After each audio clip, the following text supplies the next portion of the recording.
We are in the last section of Revelation, lesson 7, the consummation of all things, God's plan to finish world history and begin with a different world, one which has never touched sin.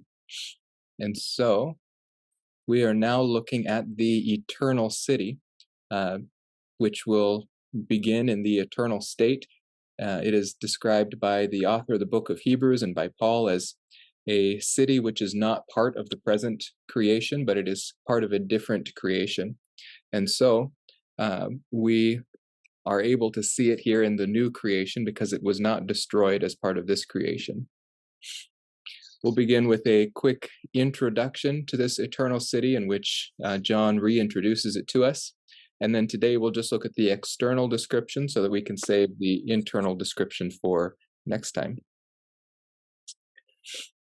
Well, John begins by writing that then one of the 7 angels who had the 7 bowls full of the 7 last plagues came and spoke with me, saying, "Come here, I will show you the bride, the wife of the Lamb." So we remember those angels who had the bowls of judgment that unleashed the final blow against the Antichrist system, the Antichrist himself trying to rule over creation, just like Pharaoh tried to conquer God's people, and God used plagues to loosen his grip and to take back what was his. And so he does this in a macro scale in Revelation. And these angels were part of the pouring out of God's wrath on Satan and his counterfeit world kingdom. But now these angels have a different ministry. And one of them is revealing to John the things that are going to come after the kingdom has returned to God. And so it says, one of the 7 angels, he came and spoke with me. We don't really know which one of these 7. It was possibly the same one who had come to show him the Antichrist kingdom back in Revelation 17, 1 through 2, where we read, "Then one of the 7 angels who had the 7 bowls came and spoke with me, saying, 'Come here, and I will show you the judgment of the great harlot.'" So it's using the same introduction here. I think the best option is that we can't tell which one of these 7 it is, because he could have said the same one who showed me that city, but instead he just chooses one from among the 7. Another possibility is that he can't distinguish them one from another. They might all look the same, and so he honestly may not know whether or not it's the same one who showed him this, but he does know it's one of the 7 who had the 7 bowls. That's another good possibility. Or else the similarity in language may in fact determine that this is the same angel among those 7. But regardless, he is able to identify it as one from among the group who poured out the final bowls of God's wrath on the previous creation. But here in Revelation 17, we saw that he said, "Come here and I will show you the judgment of the great harlot." Whereas in Revelation 21, he says, "Come here and I will show you the bride of the Lamb." And so we do have this parallel in the book of Revelation, and it really could, I guess, be called the tale of 2 cities or 2 kingdoms, where we've got the false Messiah's false kingdom, and then we have God's true kingdom under the headship of his true Messiah, Jesus Christ. The first is given to us in the image of a harlot, one who harlots herself out to the kingdoms of the world. And the other is given to us in the image of a bride who is made perfect for her bridegroom. Notice that he doesn't just say, "Come here and I will show you the bride," as he said before, but he says here, "the wife of the Lamb." This is in a structure that's called apposition, which means he's renaming the same thing. I will show you the bride. The bride is now able to be called the wife of the Lamb, primarily because the wedding feast has finished. The marriage is completed. It is consummated. And now she is the wife of the Lamb, not just the bride. Back in Revelation 19:7, when the announcement was made of the finishing of Christ's program with the present civilization and going into then the millennial kingdom, the announcement was made, "Let us rejoice and be glad and give the glory to him, for the marriage of the Lamb has come and his bride has made herself ready." We saw that the marriage of the Lamb was about to begin, and so the bride was made ready, and it describes her readiness there. And then in verse 9 it says, "Then he said to me, Right, blessed are those who are invited to the marriage supper of the Lamb." These marriage suppers in Jewish custom would usually follow after the marriage, and it would last about 7 days. Now, this will either last 7 days into the kingdom, or, which may be a better interpretation, the entire period of the 1,000-year kingdom on this earth is constituted as the marriage supper of the Lamb. And so in either case, the wedding has concluded by the time the millennial kingdom is finished. And when we see the bride in the eternal state, she is now the wife of the Lamb, not just a bride. We'll also be familiar with this language. In verse 10, it says, "He carried me away in the Spirit." This is how the visions were at first introduced to us back in Revelation 1, and then in Revelation 4 as well. It says, "Immediately I was in the Spirit, and behold, a throne was standing in heaven, and one sitting on the throne." We saw him going through a door in heaven, verse 1, being carried up to the third heaven in spirit. Revelation 17:3 as well said, "He carried me away in the Spirit into a wilderness." Now, this is a little different than what we see in Revelation 21. We see him carried off to a mountain. But this mountain that he's carried off to is looking into the future, whereas this wilderness is looking into the past. Revelation 17, the angel was revealing to him a mystery that had not been revealed before. He was giving him divine revelation about something that can't be known without revelation. So here he's going to a high mountain in 21, but to a wilderness in 17. And the mystery that he reveals to him is the foundation of the cosmos system, or Satan's kingdom on this earth.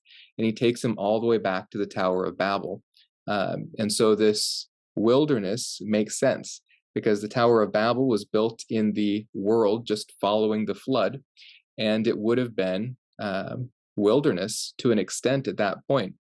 Within about 100 years of the flood, not all the vegetation would have grown back up. Trees would still be growing, and a lot of things would look young and youthful in their vegetation, but we still have massive alluvial plains coming from that flood. You can see here the area in which John was transported in his vision to see this woman in Babylon. And it's a wilderness even today, but back then, after the flood, probably would have looked a lot more like this, with probably rivers running through it, but just barren land. And so there you have the Tower of Babel in this wilderness. But here he's being carted off to a great high mountain. This mountain does not exist, I think, in the present creation, but is part of the new creation. And somehow it's big enough for him to get a full view of this holy city, heavenly Jerusalem, that is coming down from heaven. And as we'll see, this is a massive city that has predated the new creation, but it is not part of the old creation, and so it wasn't destroyed. Back in verse 2 of this chapter, we were introduced to this city, so now John is coming back and filling in more detail about it. Verses 1 through 8 were really just an introduction to this whole chapter. Now he's going back and focusing on the holy city, the new Jerusalem, coming down out of heaven, made ready as a bride adorned for her husband. And it says here, it adds this description of it. It says that that this city has the glory of God. So it is coming down out of heaven, having the glory of God. This is the visible glory of God in view here. Back in verse 3, we saw the physical reality that really speaks to the same thing. It says, I heard a loud voice from the throne saying, Behold, the tabernacle of God is among men, and he will dwell among them, and they shall be his people, and God himself will be among them. So this is the physical reality that when it is made visible, God dwelling among them looks like glory, because God made visible, living among them, is the glory of God. And this particularly speaks to Christ and his presence, because Christ is the manifest God made visible. And Hebrews speaks to that. It says, In the last days, God has spoken to us in his Son, whom he appointed heir of all things, through whom also he made the world. And he is the radiance of his glory and the exact representation of his nature, and upholds all things by the word of his power. So this same glory that is made visible in the temple in the millennial kingdom, the same glory that came and visited Israel in their temple previously, the same Christ who on the Mount of Hermon was transfigured, where we could see his glory shine through the veil of his flesh. This one is now in his full splendor and full glory, really speaking to the presence of God together with his people. And most of this chapter, as we look at these descriptions, you will see this is what it looks like for God to be made visible and dwelling among his people. And so he adds here, her brilliance was like a very costly stone, as a stone of crystal clear jasper. Jasper is, I think, a good representation of this city, because as we will look, between jasper and gold, these are the two most commonly used descriptions of this city. Present day, jasper is used for mostly a red stone, red jasper, but that comes more from the eastern side of the Orient. Back in John's day, jasper was pretty much used only for a green stone, though the green stone would often have red flakes in it, or other colors. This is probably most like what the jasper that Paul was familiar with looked like, the two smaller insets. The other one is really polished up and looks nice, but, or not Paul, John probably would have had in mind either one of these two insets as jasper in his days. So this is really what the glory looked like, but he said it's not just jasper, but it's crystal clear jasper. The clearness or the translucence of the gold and the jasper that we see in this eternal state may speak either to the purity of these items, or else literal translucence where light is able to pass through them. And this would make sense because God's glory is really what is illuminating all things. And so having a city that is see-through essentially would make sense, because then God's glory and his light could really touch every corner of it.